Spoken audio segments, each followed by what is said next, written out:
Just a quick heads up for anyone who wants to watch any of Keaton's movies. There are some spoilers in this video, so if you see a movie that you want to watch, just skip to the next one. After the success of my last video, every Charlie Chaplin movie ranked, which you should check out if you're interested, I thought it'd be fun to try and rank another one of the biggest 1920s comedy stars, Buster Keaton. Now, I was way more familiar with Chaplin than Keaton before I'd watched any of their films up to that point. And I just want to say, I prefer Chaplin's storytelling and type of comedy more than Keaton.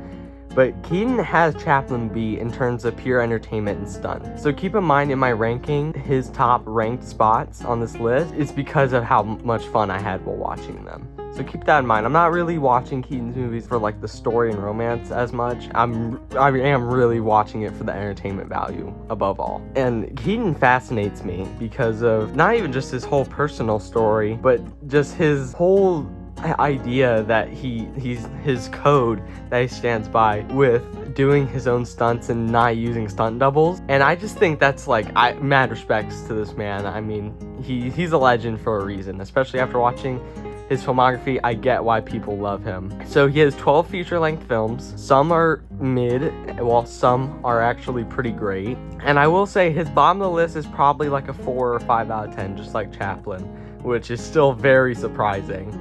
This man is really, really cool. But with all that out of the way, let's dive right into the list.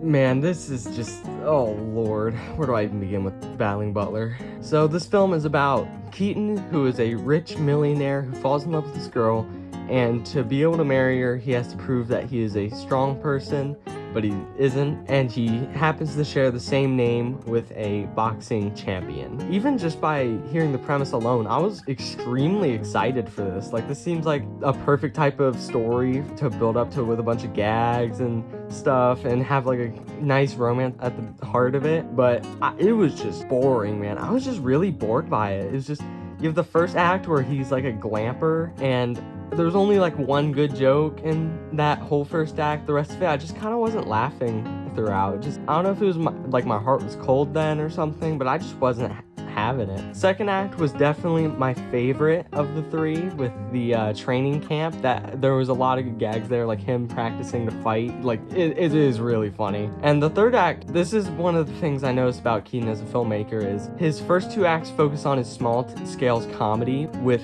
the premise of the film. And in the third act, he gets to this like bombastic stunt slash action sequence that is just insane and such a joy to watch. And that's one of the reasons why I do not like Battling Butler, is that the third act doesn't really have that. Now, don't get me wrong. The fight between him and whatever the villain's name was, I don't remember his name, was actually pretty crazy. It's not for the fact of just the sheer action, it's just like how kind of brutal it was for the time. Like, if you're looking at Keaton's face while he's beating this guy up, like, he looks very serious and angry, which is not very normal for Keaton, who is especially known to not be very expressive, and that's part of his comedy. Like, him reacting like that in that scene was actually really surprising. I was really surprised by that. But overall, guys, I was just bored. I was just bored by it. I don't know if it was just because I wasn't in the right mood for a Keaton film, but this was just not it. I'm sorry to all the Battling Butler lovers out there, but this one just ain't for me. This is just an innocent fun time. Like, come on, how can you not enjoy this? Like, it's not even close to some of his best works, but it's fun nonetheless. Three Ages is about a love story that is told in 3 different time periods: the Stone Age, the Roman period, and with what it was back then, modern day. And I honestly kind of like that whole anthology aspect, where you just have like this how love like is portrayed in each time period. I thought was really funny, especially the Stone Age. That was funny. That whole story, while not being my favorite one of the 3, I do really think it's funny. Like, none of them are bad, which is really cool to say about an anthology film, because usually in anthologies there's like one bad story that you're just not a fan of, but I actually liked all three of these. My favorite of three was the modern day one, and one of the reasons was because that stunt sequence where he jumps the building. I mean, that's freaking awesome. Who wouldn't think that's awesome? I love the whole moment where he's trying to make her jealous, like his person he loves, like, jealous to be with like this other girl. That whole gag was funny. Just, I really love that story overall the most. But the other two, they still have their awesome moments to shine, like in the Stone Age one where he slings himself across the freaking gap with the tree. Like, that was awesome. Or the Roman period with the lion suit. Like, there's so much fun to be had in here, but it's just I think it's very surface level, just like, yeah, it was pretty good, it was pretty decent, but it's not much else overall. It was just a fun time. It was just a pretty fun time, but not nearly as fun as some of his other films, let's just say that. Everything I said with the last film kind of correlates with this one. College was one of the first ones I watched for this ranking, and my favorite scene in the movie's gotta be when he's messing with all the sports equipment and he's just trying to see if he's good at any of them. The pole jumping one got me though. That one did actually make me laugh a lot. But I don't know, towards the end of the film, I was almost falling asleep multiple times. And I do want to say that the pole, when he does the pole jump right through the window, that was awesome. That was actually really cool. But it was just, I don't have much more to say. It was fine. It was fine. This is Keaton's lowest average movie on Letterboxd, and I don't get it, guys. And I honestly think this is a really fun time. Like, ignore all the haters. Like, these people are just hating. Now, I will say there was a couple things I figured out after I watched the movie that makes it a little worse, like Keaton being forced to use a stunt double. Like, that's a big no-no when it comes to Keaton's code, is he does most of the stunts himself. And another big thing, how it was supposed to be an audio film, but it was forced to be silent by MGM because they thought it'd be more valuable. And so there are like these weird like sound effects that are put in throughout the film, and it is so jarring, and I don't like it at all. They should have just cut that out.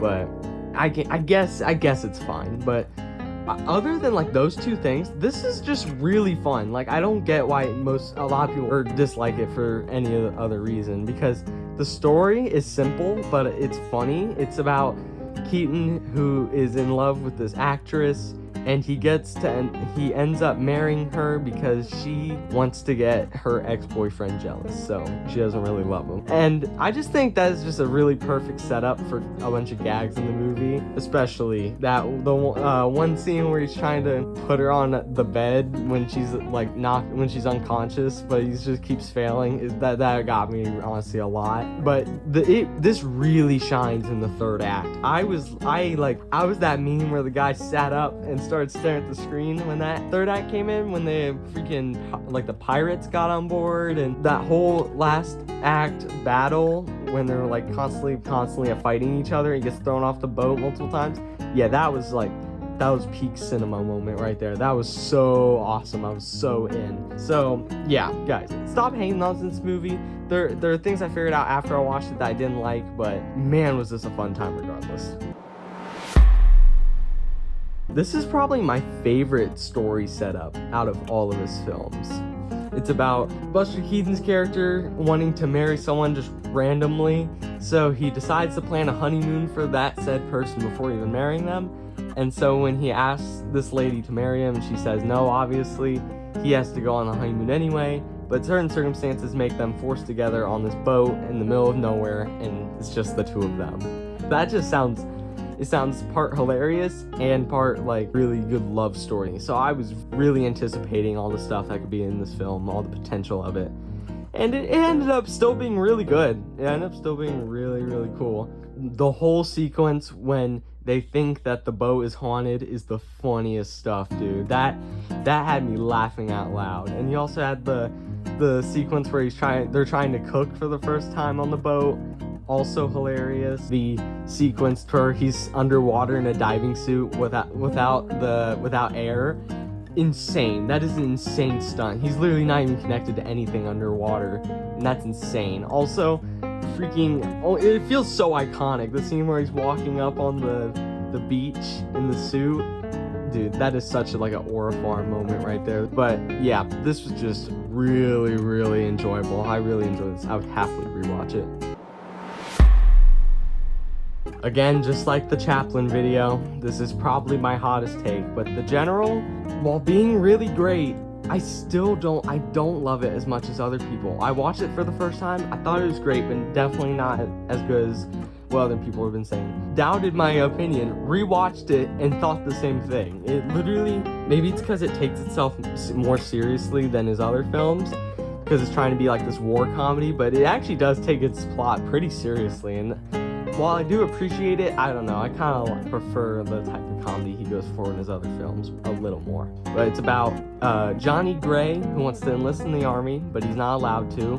But his train gets stolen by the enemy army, and his girlfriend was stuck on the train too, so he's going into enemy lines to grab his train and his girlfriend back. And I like that plot a lot, but man, and it's his longest film at like hour and 20 minutes, which is still not that long, but I don't know, it just feels long. I don't know if it's just me, but it does kind of feel long. And there are certain dragging moments, especially the beginning. I was not really as into it, but the second and third act picks up tremendously. Like literally the moment he gets into the enemy lines and tries to save his girlfriend, like hiding under the table and stuff, like that's some Pete Keaton right there. And that third act chase sequence, insane. It was honestly, I do love every second of that. And I'm surprised this bombed at the box office when it released, because it's just really great. Overall, I still don't love this as much as other people, but it is great. It is great.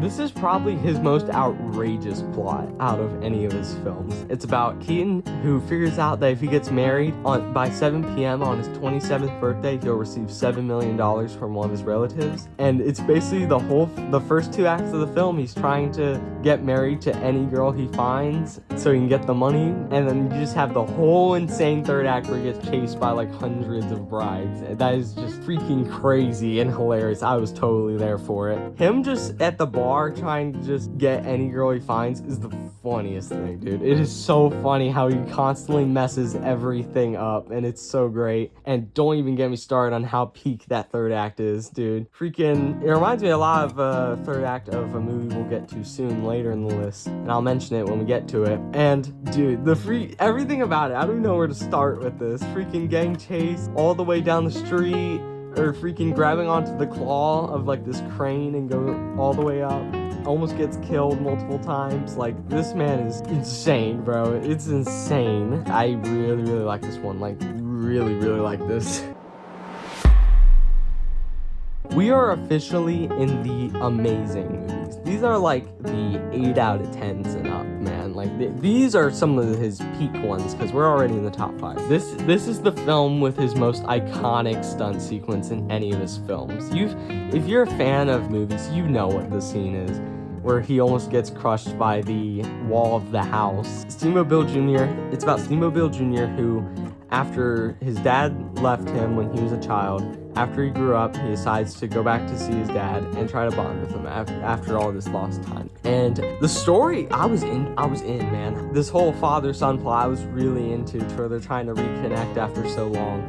And like Steamboat Bill, who's the dad, tries to help Willie with his boat and like teach him how all the boat stuff works, because he's a captain of this ship. And I thought all of the first 2 act gags were really funny. The whole hat sequence, like trying to find a right hat for him, really charming. I don't know how you couldn't love it. Now, something I wasn't a big fan of though, before we talk about the third act, is I felt the love interest character was kind of just forgotten about for a little bit of the film. I just didn't think she was as interesting as his other characters like that in his other films. Maybe that's just me, but that's just what I think. And yeah, that third act, literally something out of an action movie. And modern films won't even do stuff like this anymore. It's actually crazy how insane it is. He's getting blown around by wind. Buildings are getting destroyed everywhere. He's almost getting crushed by buildings. He's flying all over the place. Grabs onto a tree that flies away. Like, there's some crazy stunts in this movie, and I love it. And I even found that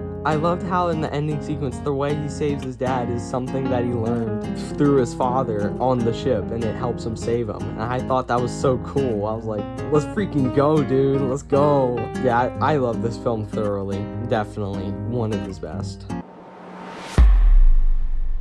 I was really nervous when I was hearing a bunch of reviews on Letterboxd saying this was a more chill and mellowed out Keaton film with like not as big of a stunt sequence towards the end.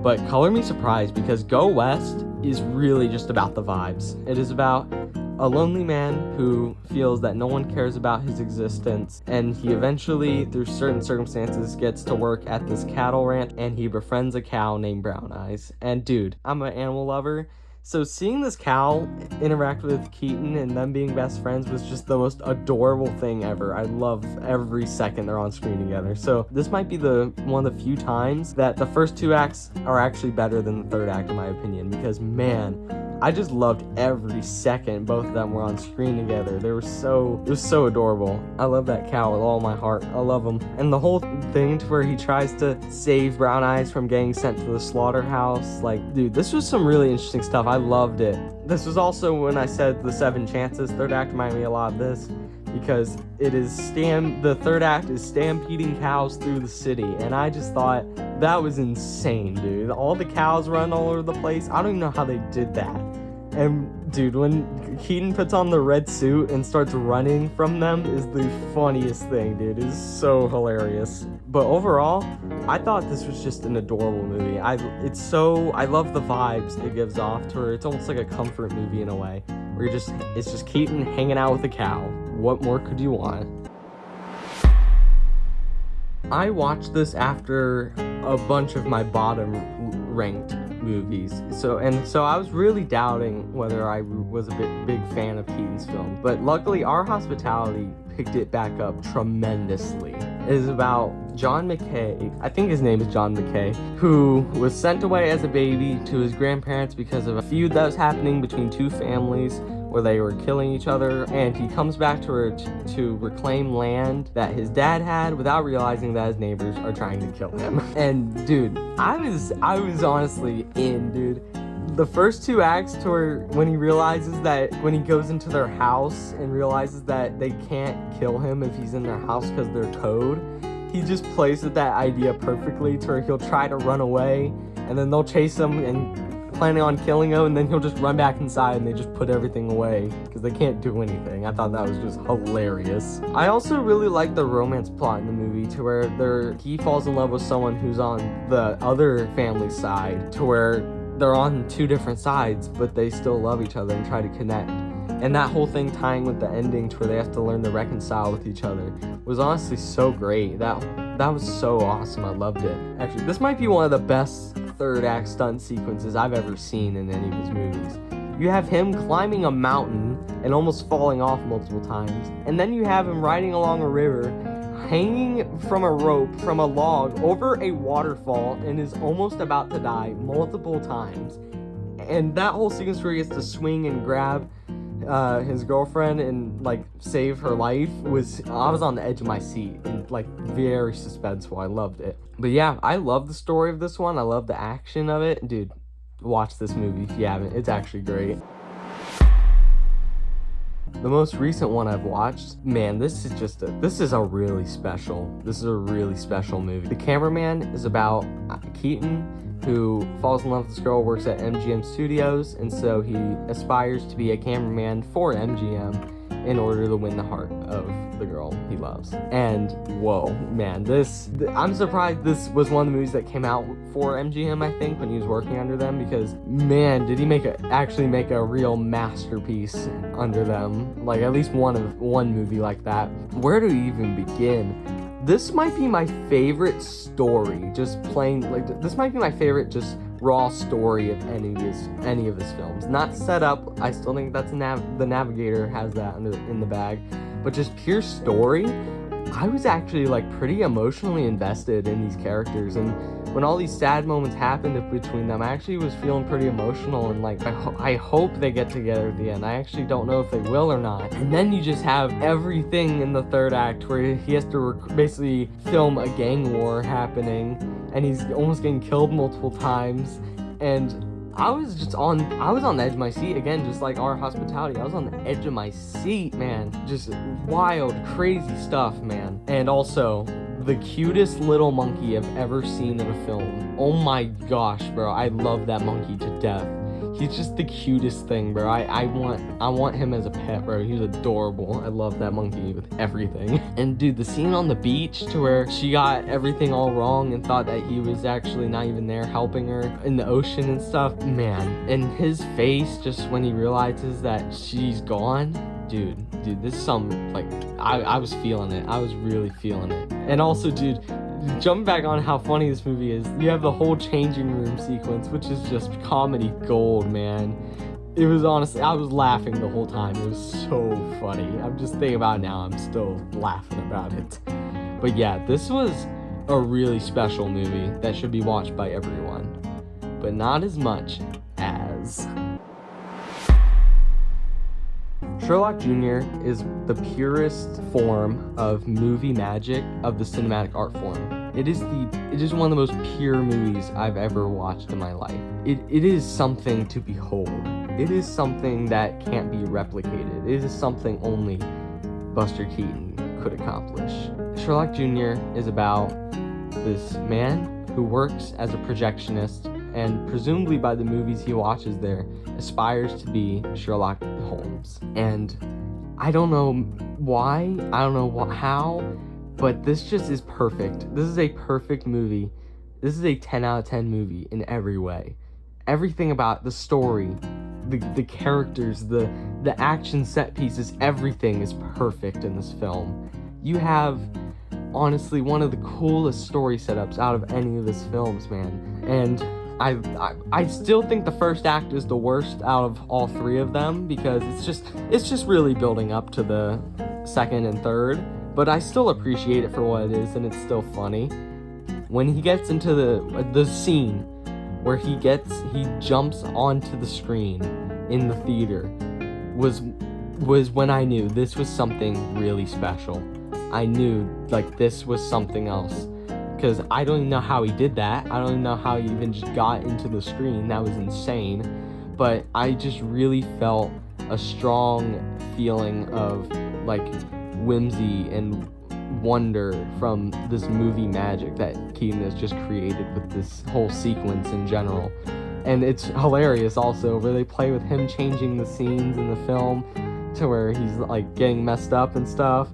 Yeah, dude, I love that with every fiber of my being. And every scene where he's Sherlock Jr. in the film, oh man, it is just insanely funny and awesome and heartwarming and cool. It's a mix of emotions, man. The billiard sequence was perfectly done. It was so funny. And that third act, when he is on the front of the bike driving, is literally maybe is one of the best action sequences I've ever seen in a movie ever. And this movie, as in the making of this video, is 101 years old. How is that even possible for how magical and wonderful this film is? It baffles me how he was able to do this back then. Literally the scene that is ingrained in my mind is the scene where the camera is rigged on the motorcycle or the bike and he drives past the train. Oh my gosh, dude, that is insane. I was insanely hyped and excited. I was like, holy crap, this is one of the best films I've ever seen in my life. You have him drop kicking a guy through a window. You have him jumping through a window into a disguise. You have him jumping through a man's stomach. And how? I don't know why. I don't know how he was able to do this. He's doing freaking magic. He's literally a wizard in this movie. It's insane. So, yeah, this is one of the best movies I've ever seen in my life. I think it's one of the best movies ever created. And if you still haven't seen it at this point, watch it. And I hope you feel the same way because it is one of the best movies I've ever seen. Well, if you reached this part of the video, I want to thank you so much for watching this long. Like the video if you want to see more director rankings like this. Comment down below your Buster Keaton ranking. I want to see how our opinions differentiate from each other's. And also, if you haven't watched all of his movies, just send in your top 5, top 3, or just your favorite one. That's all you need. Honestly, I'm really interested to see what you guys think in the comments. I would really appreciate it if you also subscribe to the channel. It would mean so much to me. I'm trying to grow this channel to make it something, just a relaxing spot to talk about, just unscripted videos about films or video games. If you like that type of thing, consider subscribing. I would really appreciate it. It'd be really awesome. Don't forget to turn on the notification bell, and I'll see you in the next one.